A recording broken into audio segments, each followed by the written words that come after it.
Hello everyone, my name is David Kiernan and I'm a Curriculum Officer at NCFE. And this webinar will provide you with some information about formative assessment strategies that could be used with the V Cert qualifications. So the plan for today's webinar is to firstly go through what we mean by formative assessment, how we can make formative assessment effective, some different strategies that can be used, some different technological tools and digital tools that you may find useful, and finally, if you have any questions, how you can address them to us. So the first thing we're going to look at is what is actually meant by formative assessment.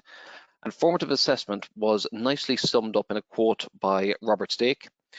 When the cook tastes the soup, that's formative. When the guests taste the soup, that's summative. So when the cook tastes the soup, they will be able to tell if more salt is needed, the thickness of the soup, the creaminess, and so on.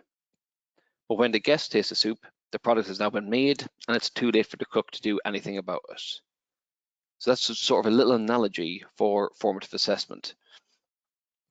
But you may have also heard of formative assessment and summative assessment as well, sometimes being referred to as assessment for learning for formative assessment and assessment of learning. And some of the key differences between the two we're going to look at, and we'll just start with assessment of learning first. So assessment of learning is usually this form of summative assessment, and this type of assessment is usually administered at the end of a particular topic or unit of work, and the work as well is sometimes graded. Whereas assessment for learning is the formative assessment, and this usually takes place during the teaching process. So while a unit of work is still being delivered to the learners, you would be performing some form of formative assessment. So this gives the teacher an insight into how the learners are progressing, and it should also allow the learners as well to know how they're progressing too and what actions might need to be taken. So formative assessment, though, one of the key things, it's only formative if you actually do something with the information that you learn. You can find out information about learners' achievement, how they're performing, what their weak spots they have. But if you don't actually do anything with the information you find out or put any actions in place to help them succeed, or don't change your teaching practice, for example, then it's not really formative. When you find out the information, basically you must act upon it. So this means even summative assessment methods, like end of topic tests, can actually hold some formative information there for you to act on too. So let's look at how we can make formative assessment effective with your learners. And I've just put on the screen there a list of different assessment methods that we can get some formative information from. So all of those different methods, we can actually gain some formative information. And you may have used many of these methods already, from tests to quizzes, debates, self and peer assessment tasks, essay writing, research activities, and so on. However, all of these methods may be useless unless you've got a suitable culture within your classroom. So not only do you, as a teacher, need to act on the information that you found out, but so do your learners. If the culture in your classroom, in your school, in your center isn't correct, isn't suitable, then these methods will not be as effective as they can be. And so let's have a little explore of what I mean by that. Beginning with some work done by Carol Dweck, an American psychologist and professor at Stanford University. And she has written about growth and fixed mindsets. So in a fixed mindset, that's when you have the belief that intelligence is fixed and nothing can be done about it. Whereas a growth mindset person is someone who believes that intelligence can be changed. And a person who has a fixed mindset will often avoid challenges, whereas a growth mindset person will embrace them. A person with a fixed mindset also has a tendency to give up easily, whereas a growth mindset people know persistence is going to pay off. They can overcome different obstacles and setbacks. There's also a difference in effort. Someone with a fixed mindset doesn't view effort as productive. And why would they? If intelligence is fixed, then there's no point in putting in effort. It's not going to do anything. But someone with a growth mindset will actually know that effort will eventually lead to mastery. And big thing, as it always is feedback. Now, someone with a fixed mindset is not going to embrace any feedback you give them, even if it's negative feedback, but ultimately useful, they're not going to pay any attention to. But a growth mindset person will. They'll listen to that feedback, they'll act upon it, and know it can lead them to improve. And finally, the other key difference is someone with a fixed mindset will be threatened by the success of others around them when they see them succeeding.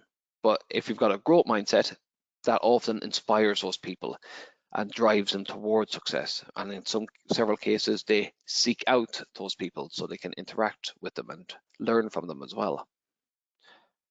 And the ultimate results of these mindsets is someone with a fixed mindset are not going to reach their potential, and therefore that will reinforce their view of intelligence being fixed. There's nothing I could have done, say I didn't succeed as well as I could have done, that's because I've got a fixed intelligence, I can't do anything about it. But the person with the growth mindset will actually achieve more and have higher levels of attainment, which will then confirm that that they are in control of their own success, that they can achieve as long as they embrace feedback and overcome challenges and demonstrate this resilience and so on. Now I'm going to list some phrases that are used and that we often say even as teachers, but some of these phrases can actually encourage a fixed mindset, and there's other phrases that encourage a growth mindset. And you may see how the difference in the wording of some of these phrases are. So not everyone is good at maths, just try your best, can encourage a fixed mindset because you're basically saying that your mind isn't capable of doing maths. Whereas a different phrasing, when you learn how to do a new kind of problem, it grows your math brain, or the fact that maths being difficult is the feeling of your brain going and growing and so on. So there's different ways, and way in which the teacher actually phrases things to a learners can have an impact. Now there are two that I want to highlight on here, which you may think, surely that should be a growth mindset, and to a certain extent, you're kind of right, but they do have been shown as well to possibly encourage a fixed mindset. And the first phrase is this one: great effort, you tried your best. So that would seem to imply a little bit that you're happy to accept less than their optimum performance. And as a result, then that might inadvertently encourage a fixed mindset. Well, you tried your best, whereas other times you may have been happier to accept less than their best. So you should never accept less than the optimum performance from your learners. And a second phrase on here, which is also one that can encourage a fixed mindset: don't worry, you'll get it if you keep trying. Now, that one again, it's another one to be wary of, because it is important that learners do demonstrate effort and that they do show resilience and keep trying in the face of obstacles. The problem with this phrase is, if they are actually trying the wrong method, the incorrect way to get an answer, then that means they're going to be less likely to succeed, and as a result, that could encourage a fixed mindset. So that is just one to be wary of. Do encourage them to keep trying and showing resilience, but also having different methods and techniques they can use would also be helpful in case they are using the wrong method to solve a problem. Now that point regarding effort is something that Carol Dweck actually revisited and spoke about again in 2015, because she was concerned that the encouragement of effort was one of the key takeaways from her research. And she reinforced the idea that while effort is important, absolutely vital importance that learners show effort, they must also develop new strategies, be able to seek help when they need it, be able to speak to their peers as well in order to get help if they're unsure. So learners do need this repertoire of different approaches, as well as resilience and effort if they're to truly succeed. Now, there's a few ways that you can actually encourage a growth mindset within your classroom. And one possible way is, instead of praising the individual learner themselves, praise their method or process that the learners use rather than the person. So instead of saying things like, well done, Tommy, you're really good at this, change those phrases to, Tommy, that was a really good method you used of doing that. well done for correctly labeling the diagram, and so on. A little change like that can make a difference. And the second key tip is to stress to your learners that intelligence can be built upon and improved, and intelligence can grow. That effort is needed for learning to happen, and that intelligence isn't actually fixed. And some other ways of doing this is to use analogies. For example, they use the idea of a gym workout, where you go to the gym, you work out, your muscles grow. And that the brain is similar. The more you use it, the more you try and think about more complex things, it will grow and improve as well. And another maybe more relatable one for some learners, getting stuck on a particular level of a video game and then demonstrating persistence, finding different ways around it, trying different techniques, things like that. Use of role models can be quite a good one as well. I'll try and link in one for each subject area here. For example, J.K. Rowling was rejected for Business and Enterprise, was rejected by 12 publishers before managing to get her Harry Potter book series published. But patience and growth mindset paid off. Michael Jordan, for health and fitness, dropped from his high school basketball team, but he sought out help from some of the best coaches he could, trained for longer hours, and eventually succeeded. Performance skills, you could talk about Beyonce, dropped from her record label at a very early stage in her career, and her future looked bleak.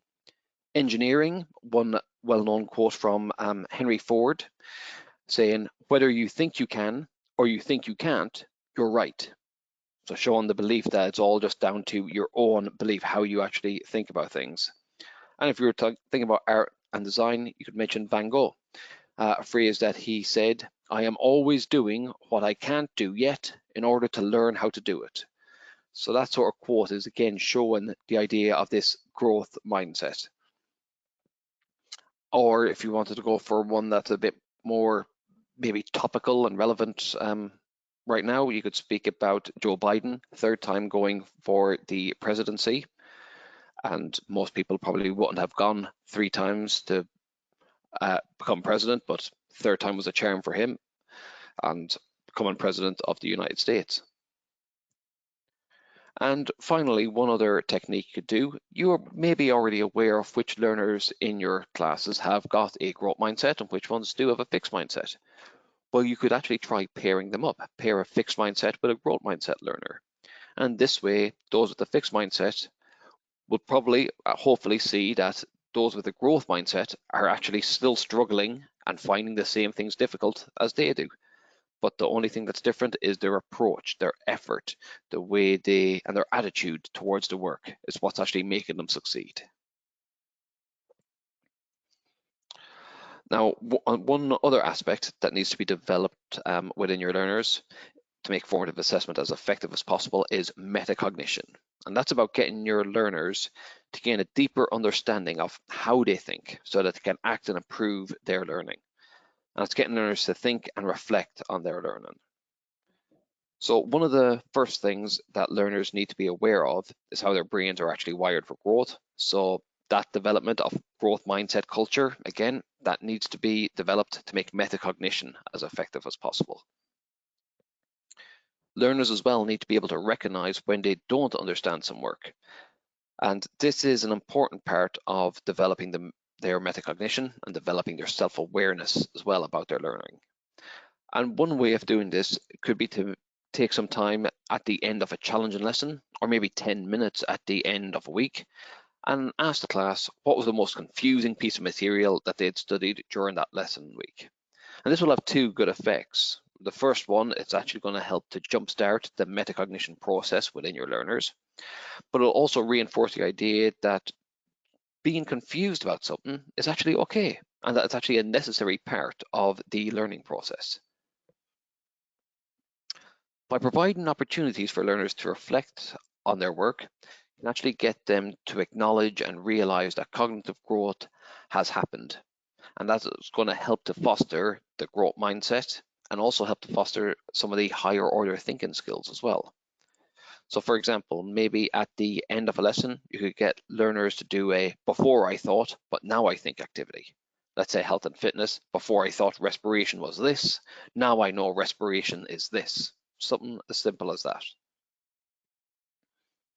A learning journal is something that a learner would use to keep and monitor their own thinking, and allows them to reflect on how they learned, rather than what they actually learned, but how they learned. So journals like these would contain questions such as, what was the easiest thing for me to learn this week and why? What was the hardest thing for me to learn?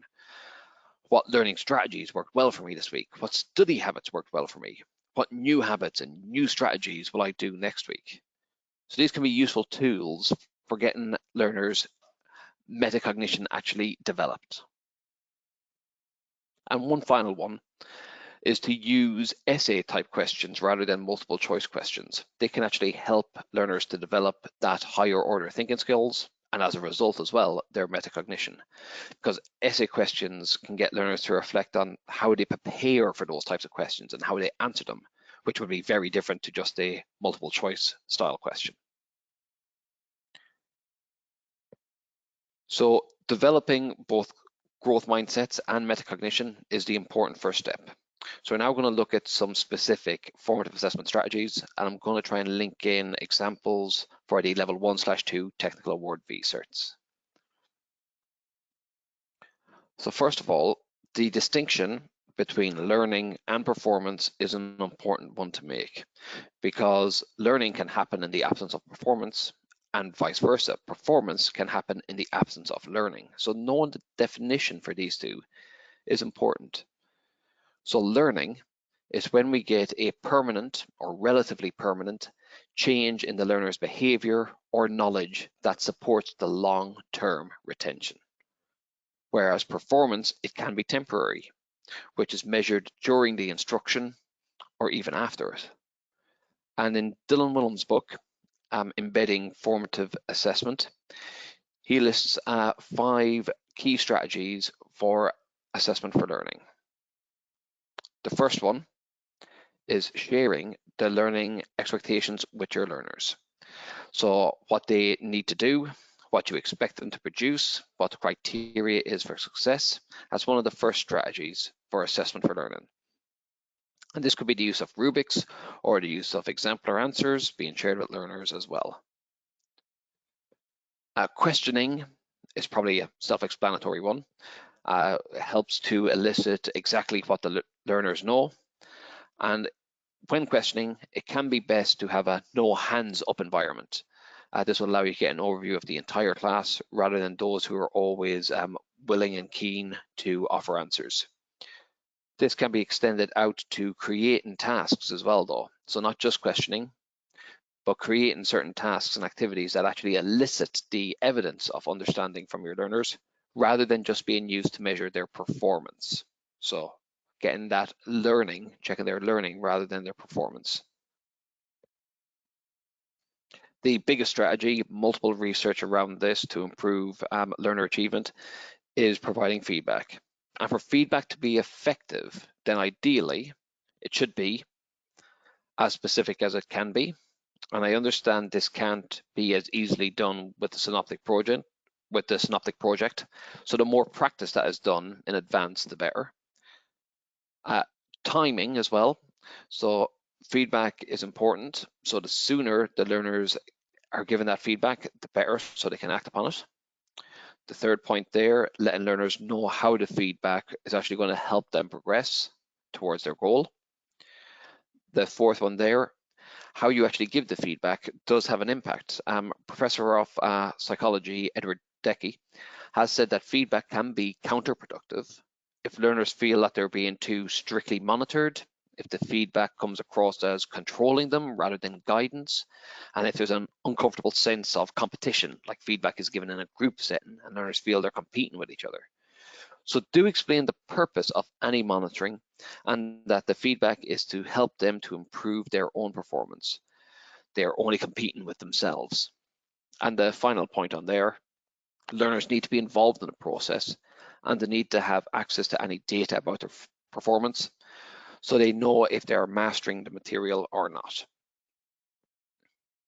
The fourth strategy, being able to get learners to monitor their own progress, take actions and responsibility for their own learning is also one of these key assessment strategies. And when learners are regulating as well their own learning, they can also increase their rate of learning. And the final key strategy is regarding peer assessment. So getting learners to be instructional resources for each other, being involved in discussions and group work can be a powerful tool to use. So these 5 assessment for learning keys are designed to let the teacher and learners know where the learning is going, where the learner is going with their learning, where the learner currently stands with their learning, and how to get them from where they are to where they need to be.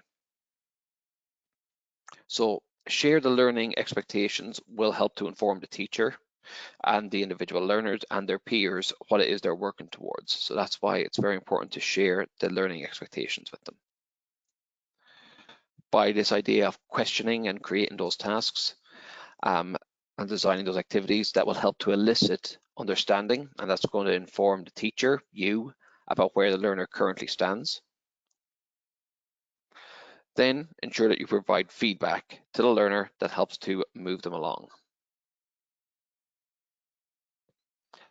Peers definitely play a key role too, and when they're effectively used as instructional resources for each other, it will cause learners to advance in their learning. And finally, the individual learners also need to be self-aware of their current level of understanding and take responsibility and actions to progress further too. Now, a powerful method that can address the majority of those points is live marking. And I'm sure that during lessons, you will have learners performing some tasks during those lessons. Well, during those times, just walk around and give feedback to your learners. A 2020 study found that learners valued verbal feedback actually over written feedback. Although there was no noticeable difference in the learners' motivation or self-efficacy when compared to written feedback, but they did prefer it. They still preferred verbal feedback. Now, if your center has certain policies that require written feedback, then do just walk around with a pen or highlighter or whatever it is you would use, and just add short comments to their work to help reinforce that verbal feedback. And this makes the feedback instant, immediately actionable, and you get formative feedback, as you will see if there are common errors of content that you may need to readdress. The use of a feedback question. Let's say you mark a set piece of work that learners have done, and you have some prepared questions related to that. So when you've marked it, depending on what needs to improve, you just write the question number down, and the learners are to answer it. So in the following lesson, maybe as a starter, you display your questions on the board, and the learners are to answer the question that's relevant to them. Or maybe they have to seek out another learner who can help them, or get the use of a textbook to find the answer, checking online, checking their exercise books, and so on. This way, learners are addressing their weakness and learning from them as well, so they don't make those same weaknesses again. So on my slide there, I've just got a simple example relating to business and enterprise.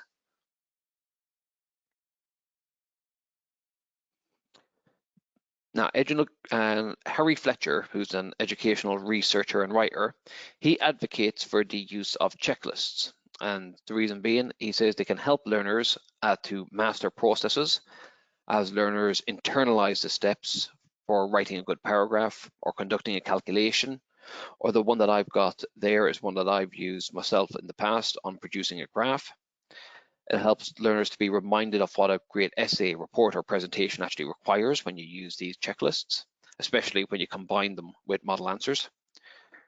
It allows you to assess the progress quite swiftly, simply by asking learners, like, show me where you are on the checklist. The teacher can also identify any missteps immediately, and the next step for the learner is actually spelled out in black and white on that checklist. And as well as that, it can help with peer assessment, with the focus being on critical features rather than superficial ones, like you need more evidence to support the point in paragraph 3, rather than like you need to write more neatly. So it can actually give much more focused feedback on those sort of features. And here's just an example of a checklist for the extended response questions that occur in the external assessment. So in the extended response questions, there are certain features that learners always have to produce. For example, justifying any conclusions they make, linking their response to the correct context of the question. So by making checklists for extended response questions, it can actually help learners to master those styles of questions, internalize as well what they need to produce, and it makes it a bit easier to actually assess their work as well by making sure they've included those necessary things. Now, Dr. David Newland, he wrote a piece of research called Providing Exemplars in the Learning Environment, the Case For and Against. And he researched the impact that exemplars can actually have. And what he found was that learners actually want exemplars and they find them useful. That if learners do a piece of work, then they often have to wait for it to be marked and feedback given, whereas using an exemplar helps them to identify their own weakness. They lead to an improvement in learner performance, and exemplars can make the criteria and standards very transparent, and it makes it more tangible as well to the learners because it's set in context. There are drawbacks, which could be such as leading to a lack of creativity or even plagiarism from your learners, and they also can be time consuming to produce. Well, for the time issue, if you do look on your subject specific page on QualHub, for some subject areas, we do actually have model answers ready for you to use, but if not, you can look at the Synoptic project. So we do have exemplar portfolios of the Synoptic project on your subject area, and you can use some of them instead, because aspects of the Synoptic project are still going to be relevant for the external assessments as well. We're going to look at some ways to do this, but just regarding the sample exemplar portfolios, we have them for every subject area. Unfortunately, one is missing, and that is for performance skills. We were going to use the 2020 submissions for the performance skills and make some exemplar Synoptic project portfolios from those submissions. Unfortunately, COVID-19 prevented the submission of any portfolios. But for the other subject areas, there are sample portfolios there that you can use and just use some of the learners' work that's on there. So let's look at a way that we could use these. Now, a very common approach in teaching may just contain these two steps. The teacher delivers the content to the learners, shows them what to do, and then the learners are given some of their own questions or problems to try. So instead of going this two-step approach from knowledge straight to application, we can actually throw an extra step in there, comprehension. So let's make fully sure that the learners do understand the content. And you probably do this already just through normal questioning of the class, but there is another method which can be peer explaining. And this is where the learners have to explain what was taught to each other, and model answers can actually help with that. So the first step would be the teaching and demonstrating as normal. And then you get your learners to pair up however you see fit. Learners are paired up. You then have two sets of model answers. So each learner in the pair actually would get a different set. Learners then study their model answer, let's say for 5 minutes or however long it takes. And then the learners have to explain the model answer and have to justify why the answer is correct. Or you could actually prepare model answers that contain errors or missing information, and learners have to explain what else is needed in that answer. Now, after that's been done, you can give your learners their own problem or question to actually work on. So simple, a few steps like that can actually be quite useful. Now we're going to look at some useful technological tools and how they could be used in your teaching practice. And with all of these, with these ones that I am going to mention, with most of them, they are available for free for you to access and use. I'm just going to begin with Google Forms. With Google Forms, you can actually create little quizzes. So, and it doesn't have to be Google Forms, it can be Microsoft Forms or other options. But when you begin a form, You'll have the option to choose if it's multiple choice, checkbox, drop-down menu, and so on. And if you click on the settings icon, you can actually choose to make it a quiz and whether learners see the results immediately or later, and whether they can see what the correct answer is, and so on. And it doesn't just have to be the teacher actually creating these sort of Google Forms. You can actually get learners to actually make their own forms as a part of homework instead.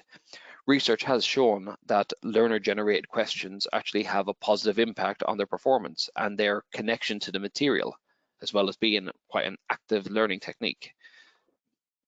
I will include the sources for this later on. So here's an example that I'm just using for health and fitness. Health and fitness question there, just regarding the skeletal system. And one thing, as I've mentioned before, feedback is vital in terms of formative assessment and getting learners to succeed and improve in their performance. You can actually add feedback. And when you do that, feedback can be left for correct answers as well as incorrect answers. And if learners are generating these themselves, it's a good way to see what they put actually in terms of a feedback to someone else. Also, if you're having learners create their own ones, you could have them include links to websites instead, where learners could actually search and get the correct answers. And this is also going to help to increase the digital skills the learners are using as well. Edpuzzle is a website that allows you to add content to online videos. So you can search and add content to videos from YouTube, Khan Academy, TED Talks, and many others. And if you do use Google Classroom, you can actually link your class to Edpuzzle as well.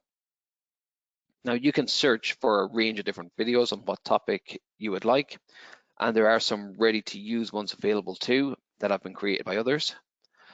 And what it allows you to do is you can add multiple choice questions to certain parts of a video, or you can add in open-ended questions instead.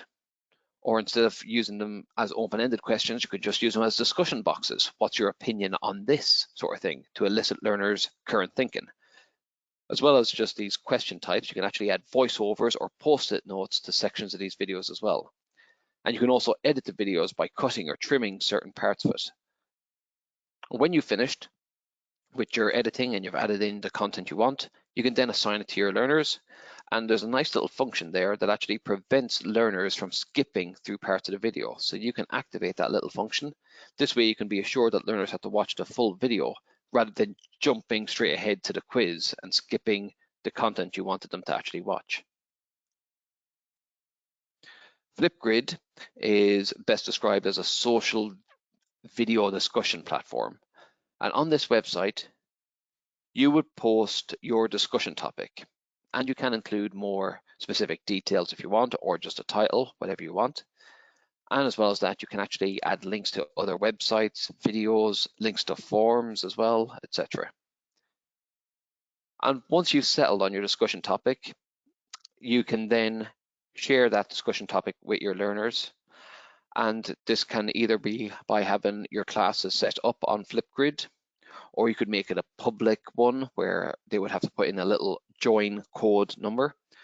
Or FlipGrid are in the process of making their site and Google Classroom linkable, so you could upload your Google Classroom roster to FlipGrid.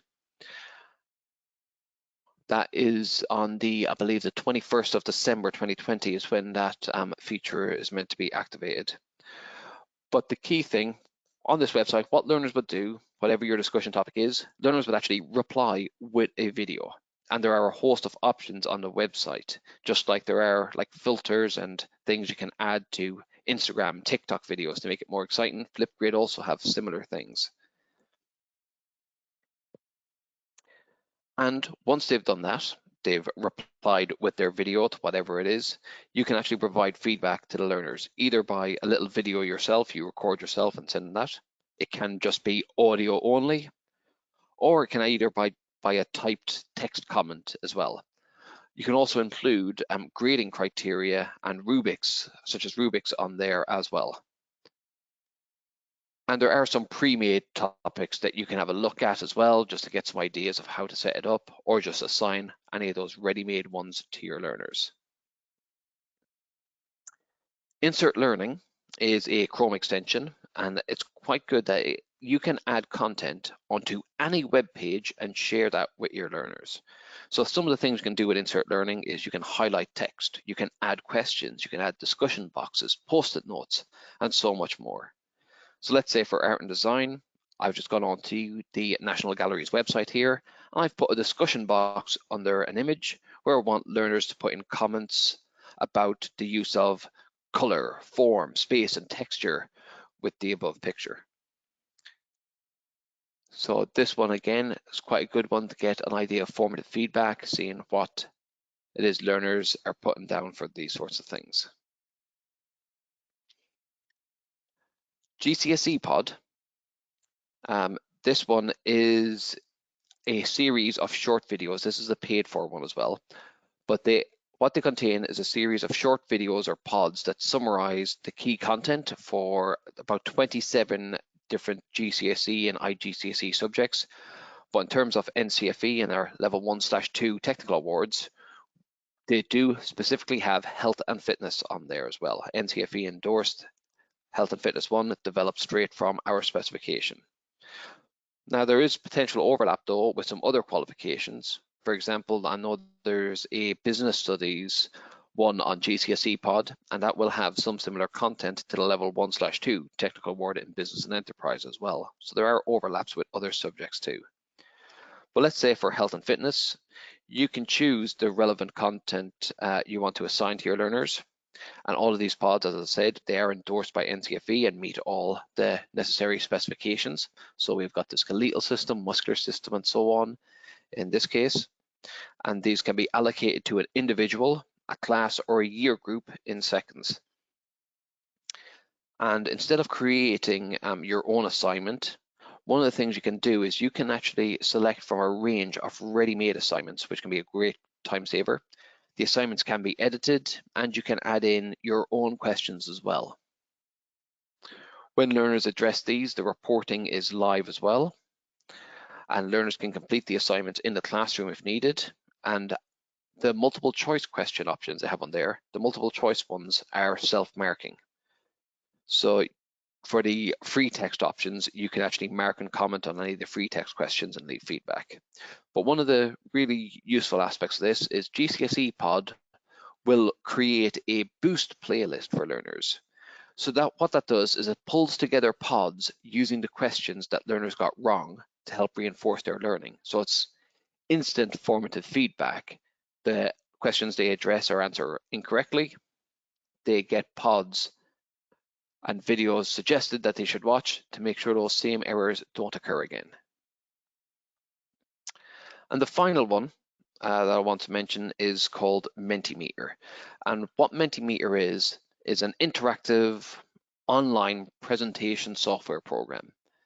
And it is free. There are a few limitations with the free version, which I'll speak about in a moment, but it is quite a useful tool. The interactive element of Mentimeter, what it does is it allows you to add questions that learners can submit to you during a lesson. So if learners have questions and they're the type of learner who wouldn't usually put their hand up to ask questions, they can actually submit questions to you anonymously. As well as that, you can create quizzes such as multiple choices. There are word clouds as well, just those different options that you can see there. In terms of the limitations with the free version, there's no limit on the amount of presentations you can make, but in one single presentation, there is a maximum of 2 questions and a maximum of 5 quizzes per presentation. The questions, when learners do submit questions, they can be submitted anonymously, and there is a little profanity filter on there too, in case you have any cheeky little learners. My personal preference when using this is to make presentations containing just one slide with my quiz or poll, and then what I would do is add that to my regular presentation. Because Microsoft PowerPoint does have an add-in that does allow you to insert Mentimeter slides into your regular presentation. But even if you didn't do that way, you can actually create QR codes. Mentimeter will automatically create a QR code that allows learners just to scan in a lesson with their smart camera, and straight away they'll be taken to that quiz. Or as well as that, you can just put on certain codes that allow them to join as well.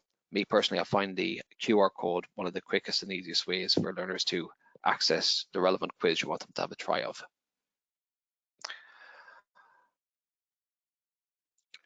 Well, thank you everyone for watching this webinar. I do hope you found this session useful and have a better idea of things you could do for formative assessment. If you have any questions regarding this, you can contact me directly, davidkiernan@ncfe.org.uk, or if I'm unavailable, our general email address is curriculum@ncfe.org.uk. Here are a list of the references and different websites that I mentioned during this, such as Google Forms, Edpuzzle, FlipGrid, Insert Learning, GCSE Pod, and Mentimeter. As well as that, I did mention about research regarding learner-generated questions and them having a positive impact on performance.